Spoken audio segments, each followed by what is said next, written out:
Okay, we're live, and we're just going to finish up Surah 33 today. But before I start, I want to address something someone asked on the previous stream. Um, they said that Muhammad didn't marry one of his r- relations, and I think I said that he had married his.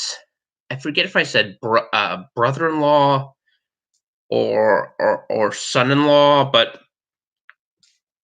I wasn't too clear on the relationship of one of his wives to him. It was a woman named called Zainab bint Jaish, who was a first cousin and the wife of Mohammed's adopted son. Of course, I said the adoption really did not exist, but um, but the person who Muhammad had taken into his home, and this was his one of his wives, who was also his first cousin. So it was someone that she had married for 2 years and then subsequently divorced, and then after the divorce, she married Muhammad. Now, there's a number of strange things about this. The fact that this was what would normally be considered a son if you adopt someone or take them into your home. You have it, it's someone who would be considered a son, but there's also the fact that this was a woman who was a first cousin. So one of the problems with Islam is that you have a lot of these consanguineous marriages. In other words, someone who's related by blood, and you have a marriage between them, and subsequent to that, you have children, and as a result, you have a lot of genetic deformities. So, in, for example, Pakistan or Iraq, you have anywhere between a quarter and half of the marriages are consanguineous, which is why you have a huge population of people who suffer from some sort of genetic maladaptation. So they're they have uh, they have a greater likelihood to have a fatal disease, or they have they're mentally, they're cognitively. Oh, hi, Mary. They have cognitive problems. They require hospitalization.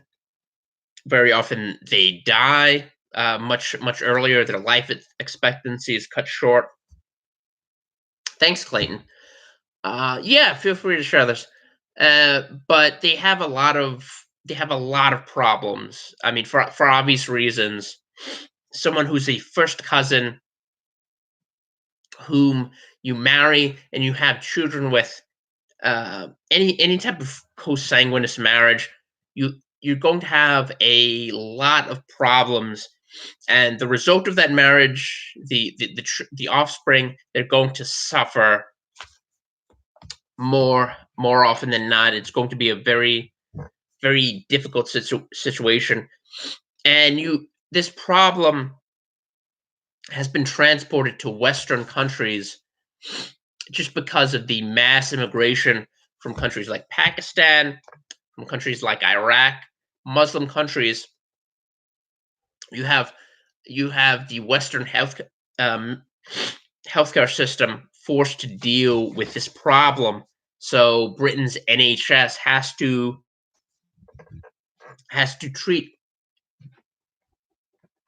has to treat boys and girls who are the result of consanguineous marriages. And this is yet another example of how Islam, the UK in particular, yes, there's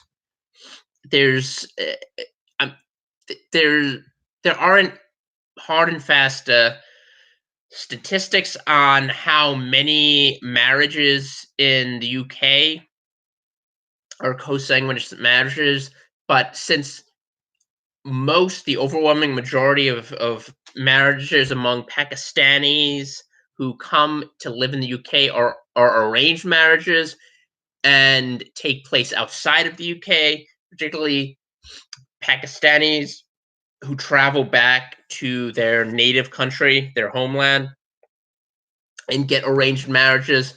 More often than not, it's to a cousin.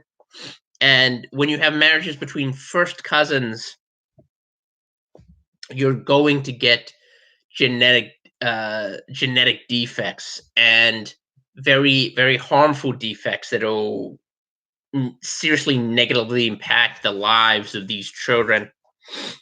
And the NHS is forced to deal with this, and they tiptoe around the issue because anything that stigmatizes Islam is verboten in the UK, but they still have to address it, and it's a somewhat taboo topic, but it's so prevalent. There are so many children who are born with these defects who are seriously impacted by their parents' choices that they have to address it. And this is something that's widespread throughout the Muslim world, particularly in Pakistan and Iraq, where more than a quarter of the marriages are these type of intrafamilial marriages. And of course, so I just wanted to address that topic first because someone mentioned that.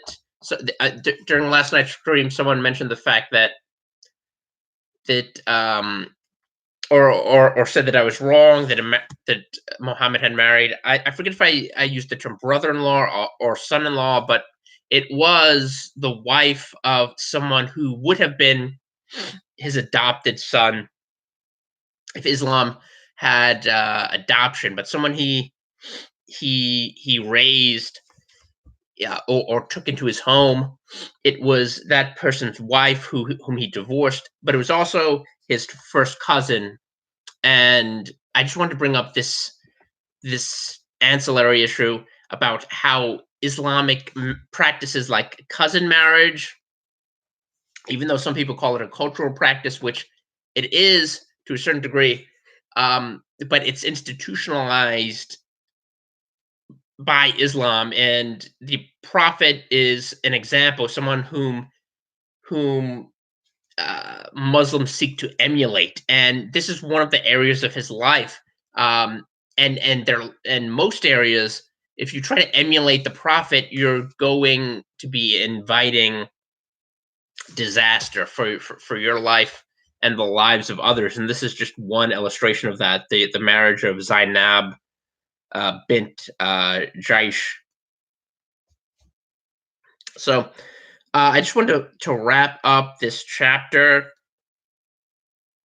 We talked about that the hypocrisy in terms of the marriage, the marital relations of Muhammad, and applying standards to his wives that don't apply to other people. So I'll continue.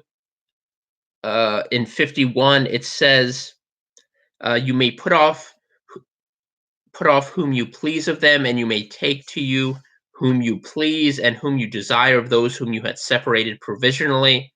No blame attaches to you. This is most proper, so that their eyes may be cool, and they may not grieve, and that they shouldn't be pleased, all of them, with what you give them. And Allah knows what is in your hearts, and Allah is knowing, forbearing. It is not allowed to you to take women afterwards, nor that you should change them for other wives, though their beauty be pleasing to you, except what your right hand possesses. And Allah is watchful over all things. And again, this is a reference to sex slaves. I think John and the other stream said that Muhammad did not have sex slaves, but he had a lot of sex slaves slash concubines, and these were women that were taken in warfare, usually after their husbands were killed. But there's there's even there's even sanction in the Quran for taking women who have living husbands, and this was another revelation that Muhammad had, where he chastises men who his disciples, his followers, who are leery of taking women who have living husbands, and he says they shouldn't be afraid of that. They should just go forward and take them and take them as wives. So I mean, Islam endorses polygamy, adultery, and, as I just pointed out, consanguineous marriages, which are horrible.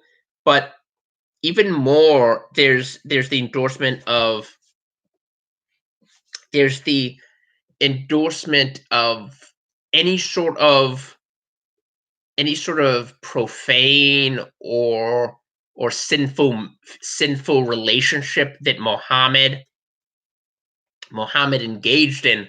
There's an endorsement of that coming from Allah, um, th- which is just really twisted when you stop and think about it. Anytime that Muhammad had a desire for some woman, Allah would come and give him a revelation that endorsed that inclination. He gave the stamp of approval to all of these terrible ideas that Muhammad had. So Muhammad, and the most infamous of these is probably the relationship between Muhammad and Aisha, a 6-year old girl who still played with dolls.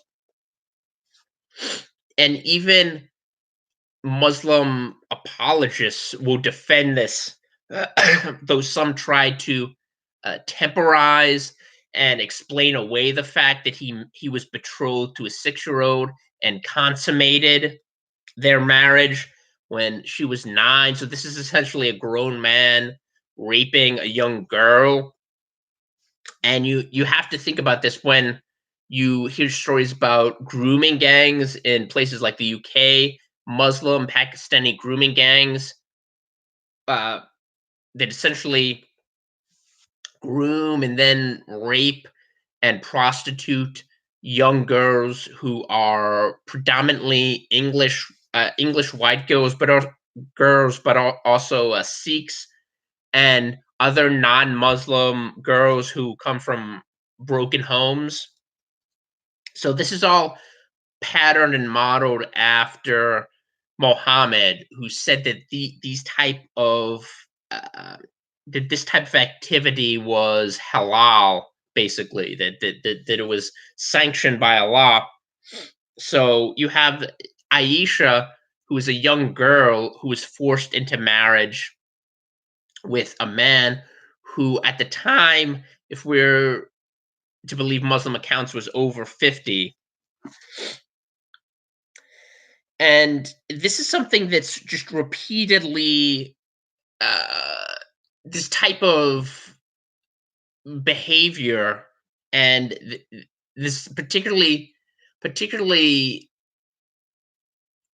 indulging in behavior that's sinful and destructive, and then trying to pretend that it's not. This is condemned, and I just wanted to read from Leviticus, where there's a long list of prescriptions of relationships that are forbidden. So in Leviticus 18, it starts.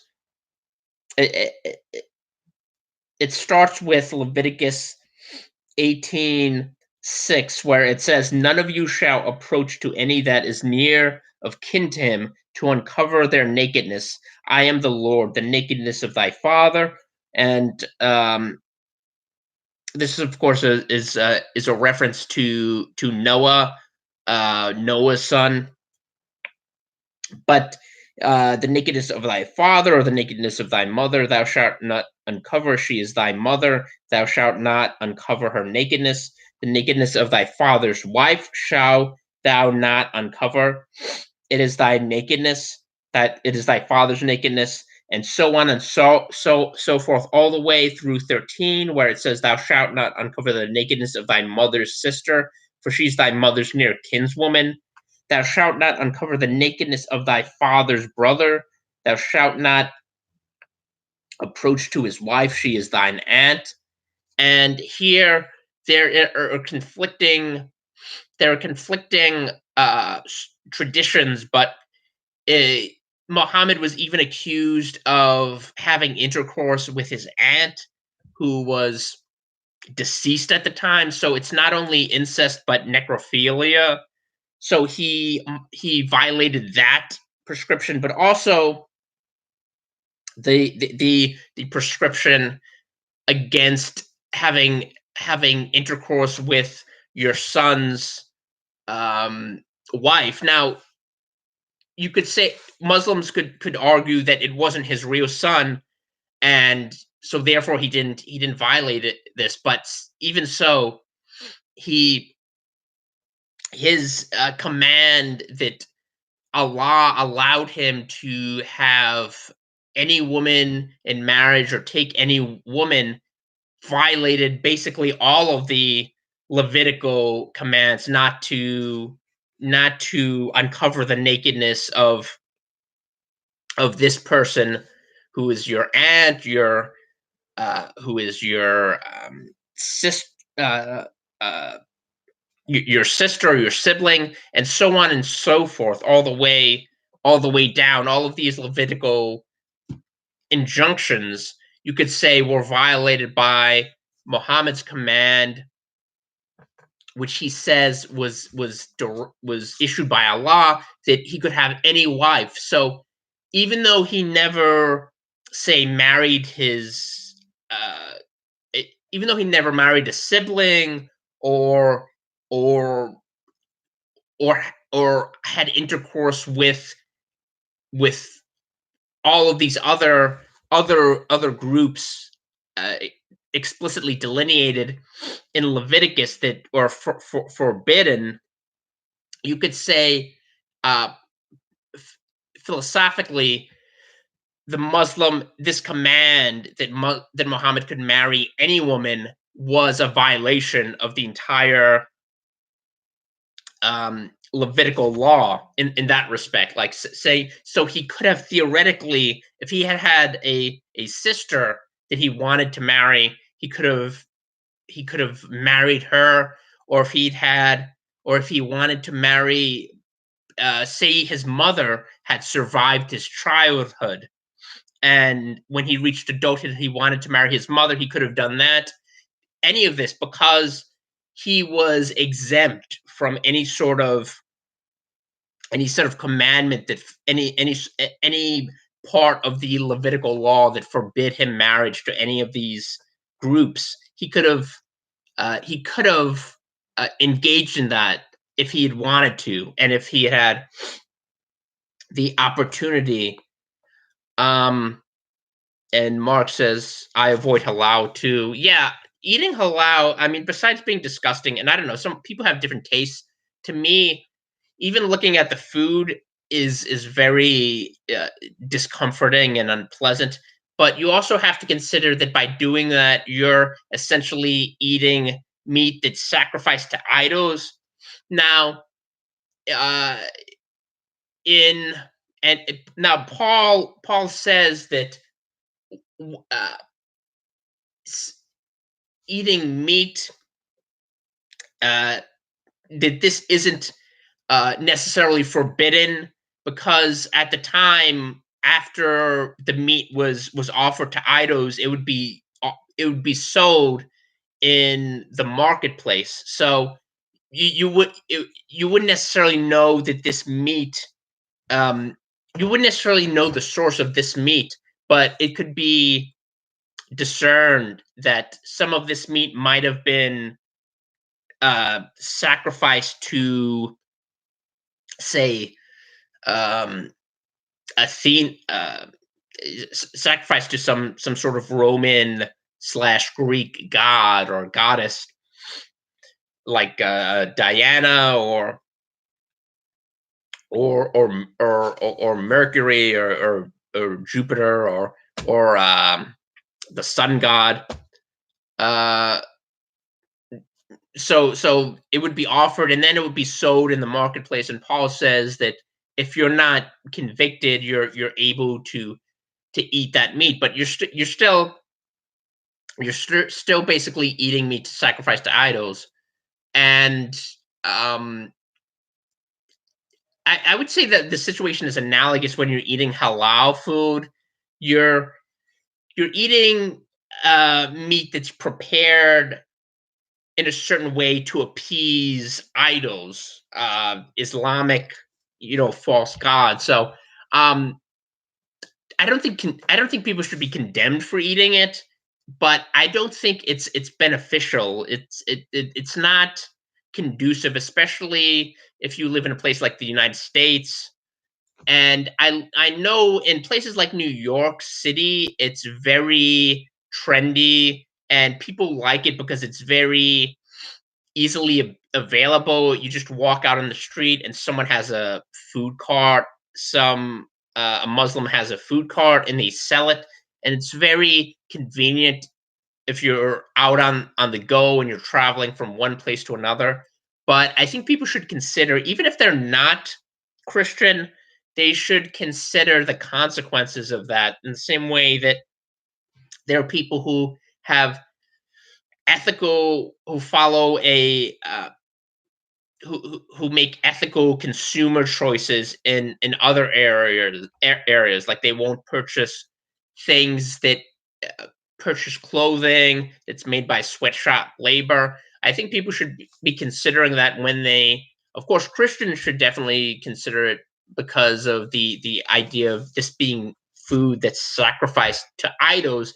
But even if you're not Christian, you should consider certain ethical consumer choices and whether or not the convenience is worth it, whether it's worth sacrificing these values for convenience. And again, I don't think people should be condemned for eating halal food, but I think people should be aware of the problems a decision like that poses. So in verse 53, and this is one of my favorite verses of the Quran, and in answering Islam, this is cited as the funniest verse of the Quran. And David Wood has said that this is the funniest verse in the Quran, and I'll explain very shortly why that is. So in 53, it says, "O you who believe, do not enter the houses of the Prophet unless permission is given to you for a meal, not waiting for its cooking being finished. But when you are invited, enter, and when you have taken the food, then disperse, not seeking to listen to talk. Surely this gives the Prophet trouble, but he forbears from you, and Allah does not forbear from the truth. And when you ask of them any goods, ask of them from behind the curtain. This is pure for your hearts and for their hearts, and it does not behoove you that you should give trouble to the apostle of Allah, nor that you should marry his wives after him ever. Surely this is grievous in the sight of Allah." And the curtains reference are curtains drawn to prevent one of Allah's followers from looking at his wives, from eyeing one of his wives and desiring one of them. And there are a number of things that are amusing about this post. one of them being the fact that it exposes the hypocrisy of Muhammad. This is someone who took wives from among his followers without a second thought. He would just take a wife of one of his followers and marry them, and use a, and claim that he had a revelation and insert that into the Quran. This revelation saying that Allah gave him permission to marry one of their wives, and yet he's saying that the wives of Muhammad are sacrosanct, that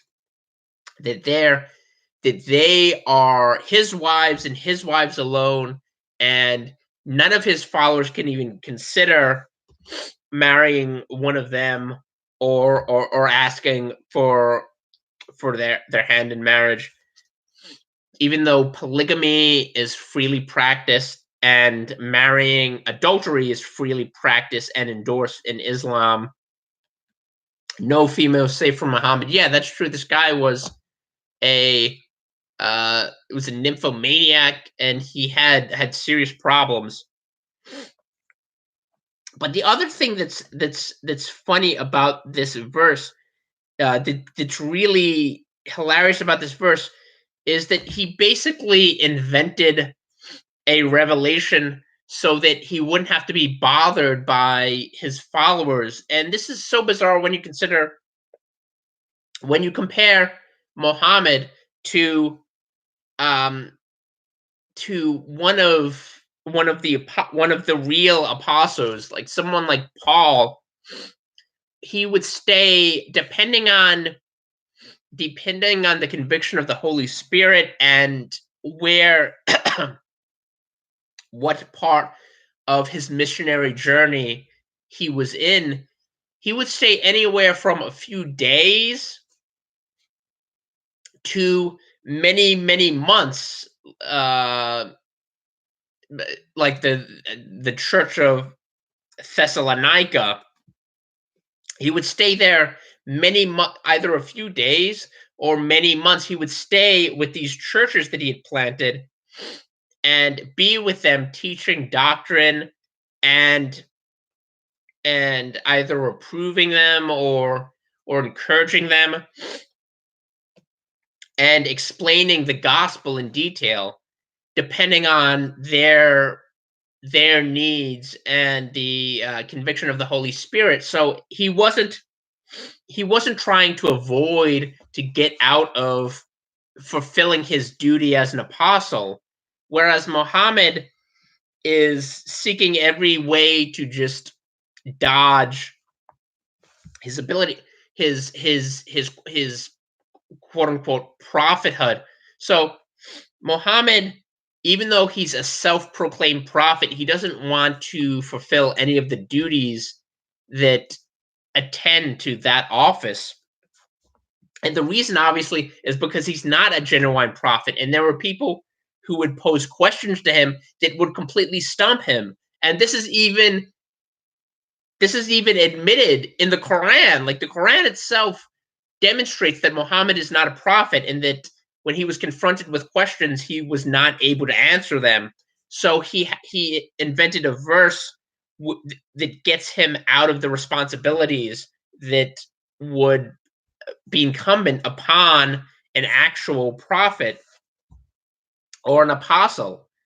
And it's really bizarre when you think of how Muslims view the Quran as some divinely created book. They think that this was a book that was not written by men, but that it was created by Allah, and that it's always existed in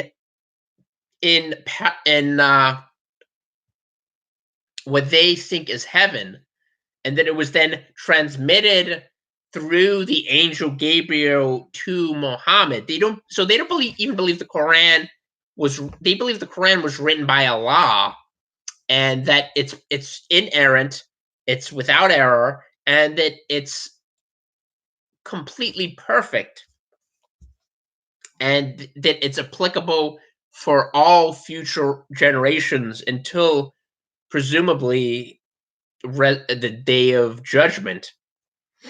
And this is really bizarre. This is why it's so funny, because you think this is a divinely created book with universal application, and what do you have? You have a an entire paragraph, a very long paragraph, devoted to justifying the fact that Muhammad is an introvert. It's just so and doesn't want to deal with his followers. It's just so bizarre when you actually examine it. And this is why people say that this is the funniest, although albeit unintentionally funny, it's one of the funniest verses in the entire Quran. So to continue, in 57 it says, "Surely as for those who speak evil things of Allah, His apostle, Allah has cursed them in this world and the hereafter, and He has prepared for them a chastisement bringing disgrace." So it says that the people who speak evil of Allah and His apostle are cursed in this world, and the reason they're cursed is because Muhammad killed them. He killed the Quran is alleged to be revealed to Moses, David, and Jesus first. Yeah, Muslims believe that the Quran has always existed, that all of the previous real prophets saw the Quran, and that the reason that paganism was the predominant form of worship in Muhammad's surroundings among the Quraysh and his tribe and the other tribes in that area of the Arabian Peninsula. The reason is because they had forgotten Islam. But all of the people you see in the Bible, like Ibrahim, Isaac, Jacob, Joseph, and so on, that all of these people were Muslims. They were literal Muslims who literally worshipped Allah, despite the fact that these were Jews who had no idea who Allah was. They are called Rasulah, which means messengers. Yeah, and Islam has an enormous amount of prophets. It even claims that Lot is a prophet, ironically. But this part, people who speak evil things of Allah and His apostle, Allah has cursed them in this world, and that basically means that Muhammad is entitled to kill people, because that's the only way they're going to be punished in this world, but for disobeying Allah, is if they attack Muhammad. So when he says they're cursed in this world, that the implication is that they're attacked and persecuted and murdered for criticizing Muhammad. And Muhammad had a poetess who criticized him, killed, and an older man who was a poet criticized him and repeatedly and mocked him and his revelations, and he was killed. And the hereafter, whether or not they were punished in the hereafter is dependent upon what they believe, but they certainly weren't going to be punished for not believing in Muhammad. And in 58, it says, "And those who speak evil things of the believing men and the believing women without their having earned it," I suppose that's a reference to them perhaps being hypocrites or people who abandoned Islam. They are guilty indeed of a false accusation and a manifest sin. So what the most grave sin in Islam is shirk, or associating things with Allah. And ironically, this has become the default position of Muslims because they believe in the Quran. This idea of the eternality of the Quran is something that actually conflicts with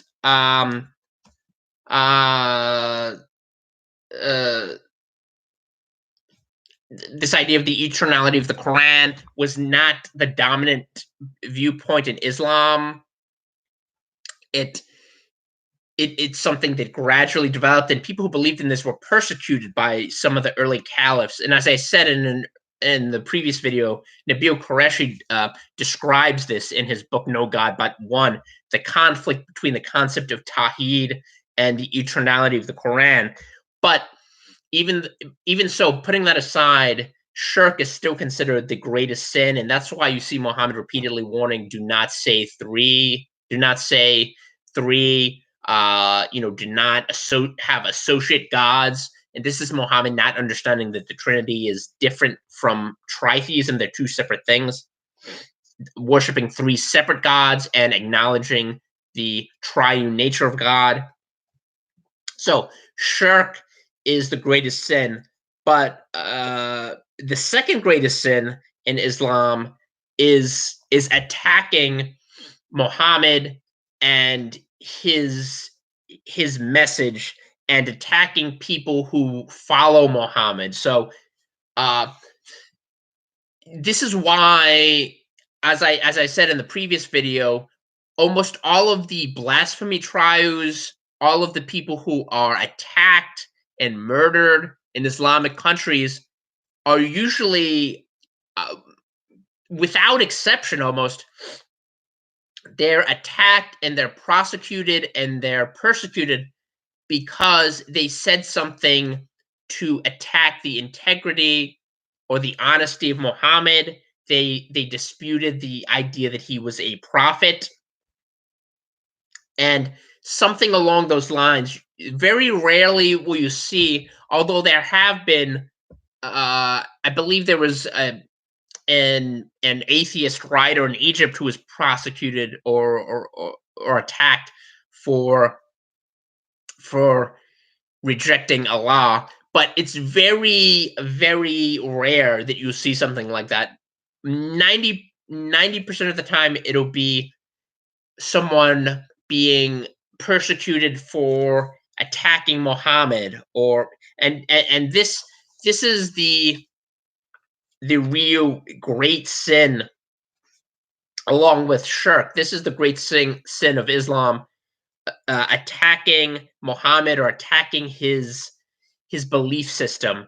And again, this is just another indication that Muslims, even though they deny that they deify Muhammad, they have essentially elevated Muhammad to the same role as Allah. And this is why you're repeatedly enjoined in the Quran to believe in Muhammad and his apostle, and why in this chapter you're told that Muhammad has a claim on your life, that he has a greater claim on your life than anyone else, presumably aside from Allah himself. So even though they deny it, and even though Muhammad repeatedly says, I'm just a warner, I'm just a man, in order to excuse his lack of miracles and his lack, and the fact that he has a self-declared prophethood, that the prophethood wasn't given to him by God. Even though you see these things, you have to keep in mind the context that Muhammad's commands are as forceful as Allah's commands, and that you're enjoined to believe in Muhammad and Allah and his apostle, i.e. Muhammad, so that Muhammad is essentially on the same plane as Allah. And that's why you only find Muslims and people who are atheists and others in the Muslim world being prosecuted and being attacked for impugning the integrity of Muhammad and attacking Muhammad. You don't see them being prosecuted, for the most part, for blaspheming Allah. You only see them prosecuted for blaspheming Muhammad. And the idea that you can blaspheme a person, Salman Rushdie said that it's impossible to blaspheme a God that you don't believe in, but it's definitely not possible to blaspheme a person who is not God unless you've elevated them to the position of God, which is what Muslims have done. And they've done it based in large part on the Quran. So in 59, it says, O prophet, say to your wives and your daughters and the women of the believers that they let down upon them their overgarments. This will be more proper that they be known, and thus they will not be given trouble, and Allah is forgiving, merciful. And this verse is the verse used to sanction veiling. So here, if you look at the description, it says, women of the believers that they let down upon them their overgarments. This will be more proper. So in Saudi Arabia, this typically takes the form of an abaya, which is a body length, a full length robe that stretches from a woman's neck and shoulders all the way down to her feet. So it covers her entire body. And usually, also along with the abaya, there's of course the head covering. So her entire body, except for her face, from her eyes going down to her chin, is completely covered. And that's the typical mode of dress in Saudi Arabia. But you also see women dressed in a niqab, which covers all of that plus everything below your eyes, so you can only see straight ahead.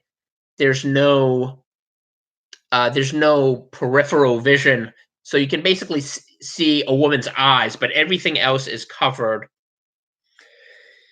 And in other countries like Iran, you'll be forced to wear a chador, which is kind of which is similar to an abaya, only black and covers everything but the eyes and the nose and the mouth. In places like Afghanistan, you have a burqa, which covers your entire body, and there are little grills or slits. There are little grills or slits where you can see through. You can see enough just to walk straight ahead. So the burqa is famous because became famous after the invasion of Afghanistan and after 9/11. Even though the Taliban had been in power in Afghanistan for 6 years before that, and they had instituted their version of Sharia, forcing women whenever they left the house, even though most of them were kept inside of the house, they forced them to wear the burqa, usually these blue, purplish um, body coverings that cover their entire body except for little tiny slits. It even covered their eyes, though, so it was worse than a niqab. But when it says here, let down upon them their overgarments, this is usually interpreted to mean covering everything but a woman's face. Now, the hijab, the headscarf, is something that did not become popularized until in the modern in contemporary times. It didn't it didn't become popular until the 70s, and this is when you saw an explosion in Islam. Up to that point, the Muslim world, particularly the Middle East, had been enthralled to Nasserism and pan-Arab nationalism, which was a very secular, socialist, anti-American, anti-West ideology that was very separate from Islam. But during the 70s, because of the defeat of the Arab armies in the Six-Day War, you saw an explosion in belief in political Islam, in the ideology of the Muslim Brotherhood, Qutbism, the philosophy of Sayyid Qutb and the Muslim Brotherhood, which he explicated in books like Milestones and In the Shade of the Quran, which were these very long treatises explaining how to apply Islam in the modern world. And you saw an explosive growth in this belief, both in the Shiite world, in Iran during the Islamic Revolution, but more so in the Sunni world, where you had Saudi Arabia sponsoring the growth of these Wahhabi mosques, particularly after the siege of Mecca, where in order to storm and retake Mecca from the terrorists who had taken it over, some of whom were American, it, in order to to retake the mosque, they had to agree to conditions set down by the ulema that they would sponsor mosques and basically promote Wahhabi Islam throughout the entire planet. And that's why you have so many of the problems you have today, because Saudi Arabia sponsored Wahhabism throughout the four corners of the globe. Just everywhere you have Saudi sponsored mosques. You have you had this transition, this rapid transition from nationalism, Arab nationalism, to Islam, Islamic thinking, what some people call radical Islam, but a regression back to the roots of Islam and reliance on the Quran and the Hadith. And this is something that happened. And one of the things that happened also is more veiling. And what we look at what when we talk about the hijab today, the headscarf, which is a head covering of a woman's head and cheeks and basically her head, so that you can see her face, but the rest of it is covered. Her hair, her all of the outside, the periphery of her head is covered. The hijab is something that was popularized in the 70s, and ironically, it was a result in Lebanon of the Lebanese civil war. A lot of these things, these terrible Islamic practices, are popularized, especially during times of conflict. So in Lebanon, Shiite women would be harassed and raped by members of the PLO and Palestinians who were in Lebanon as a result of fleeing Israel during previous wars. Palestinians had fled during previous Arab-Israeli conflicts, and many of them settled in Lebanon in refugee camps and set up bases of bases for militia and terrorist attacks upon Israel, and they were called Fedayeen. And as they continued to live there for generations, they conflicted with the indigenous population, the Lebanese, the Shiite, and Christian population in Lebanon. And one of the reasons women started wearing hijabs was because it was a fatwa from Shiite clerics, from clergy, to prevent them from being attacked by men from the PLO or Palestinians who were living in Lebanon. So it's an interesting anecdote, because this is many of these things that we see, they're rooted in they're rooted in um, historical events or situations, and some of them, many of them, as I've explained, are rooted in the Quran itself, but they're also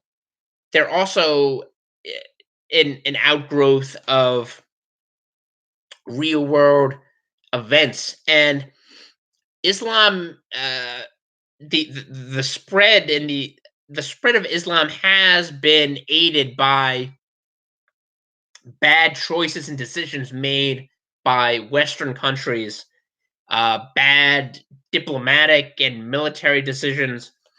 But at the heart, I think you have to go back to the Quran. So this verse is essentially the verse that is used for advocates of veiling, when it says, let believers that they let down upon them their overgarments. This is basically the verse used to advocate veiling, even though there are many different interpretations of it and what this actually means a woman should wear. um and in 60 it continues that the hypocrites and those in whose hearts is disease and the agitators in the city do not desist. And again, this is moving on to a completely different thought. You find this a lot in the Quran. uh, Muhammad will just drop a thought without any sort of context, and then rapidly move on to something else completely and there's no connective tissue between the two ideas. We shall most certainly set you over them, while then they shall not be your neighbors in it, but for a little while. And in 61 it says, cursed whoever they are found, they shall be seized and murdered, a horrible murdering. And Islam does have horrible murderings, and almost all of them are based on actions that the prophet himself committed or that his followers committed. So beheadings, Muhammad beheaded hundreds of people of the Banu Qurayza tribe. The males in that tribe he beheaded. He um, you remember a Jordanian pilot who crashed and was subsequently put in a cage and set on fire. So he was immolated alive. And that was based on something that Muhammad did, where he took someone who he wanted to steal his gold, and he set his chest on fire until he confessed, and then he was murdered. So setting people on fire or immolating them, this is something that's based on tradition of the prophet. And these are the word horrible is in parentheses, but the the the forms of murder and capital punishment and execution under Islam are horrific, and you just need to look at Saudi Arabia or Iran in order to see that. These are modern Muslim countries that base their law on Islamic doctrine, uh, the Quran and Hadith and Ijma, uh, you know, doctrine established by imams. This is all Islamic. So in 64 it says, surely Allah has cursed the unbelievers and has prepared for them a burning fire to abide therein for a long time. They shall not find a protector or a helper. On the day when their faces shall be turned back into the fire, they shall say, oh, would that we had obeyed Allah and obeyed the apostle. And again, you have Muhammad invoked as the same Muhammad invoked in the same breath as Allah. So again, just to emphasize how the preeminence given to Muhammad, more so than if he were just an apostle, if he were just a prophet, you would not find these verses in the Quran. And in 69, it says, "O you who believe, be not like those who speak evil things of Musa." And this is a reference to the sons of Korah, probably, who rebelled against Moses. But Allah cleared them of what they said, and he was worthy of regard with Allah. O you who believe, be careful of your duty to Allah and speak the right word. So here, Muhammad isn't invoked. He will put your deeds into a right state for you and forgive you your faults. And whoever obeys Allah and his apostle, again, Muhammad invoked in the same breath as Allah, he indeed achieves a mighty success. Surely we offered the trust to the heavens and the earth and the mountains, but they refused to be unfaithful to it and feared from it. And man has turned unfaithful to it. Surely he is unjust, ignorant. So Allah will chastise the hypocritical men and the hypocritical women, and the polytheistic men and the polytheistic women. And Allah will turn mercifully to the believing women, and Allah is forgiving, merciful. And this is the final verse of Surah 33. And here we have again a condemnation of hypocrites. And this just reinforces the fact that Muhammad was the first one to declare takfir. He was the first one to declare takfir. So what we see now with groups like ISIS and Al-Qaeda reading people out of Islam because they disagree on a particular point, or they disagree with how this group is practicing Islam, or with more liberal, educated, not educated, but more liberal leaning Muslims who declare ISIS not to be Islamic. So the idea of takfir, of condemning another Muslim for not being Muslim, this is something that was instituted by Muhammad himself, and the Quran is replete with these condemnations of hypocrites, of Muslims who don't follow Islam as Muhammad prescribes it. So you would have this is kind of analogous to what happened in China during the Cultural Revolution and prior to that, where you would have Maoists attack other Maoists for not being for their lack of fidelity, or not practicing Maoism in a way that was in a way that they agreed with. And you have this with any type of cult. You have a condemnation of a group of people who belong to that cult, but who do things in some way that deviates from the prescribed path that the cult leader or his followers find. You see this in groups like Scientology. So I just wanted to end on that note. This was another long video. The Surah 33 is one of the longer chapters, one of the longer surahs in the middle of the Quran.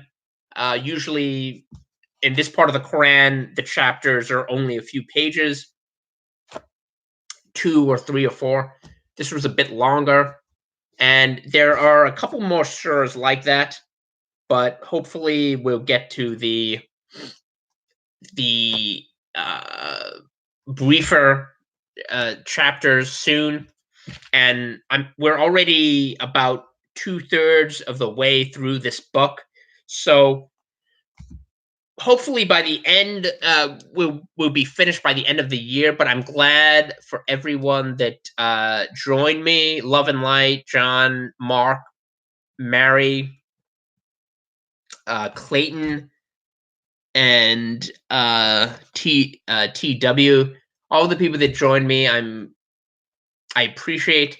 And like I said, share this with Muslim friends, non-Muslim friends. People are just curious. I think they'll benefit from these videos. And I'll see you in the next video, which will be on Surah 34, Saba.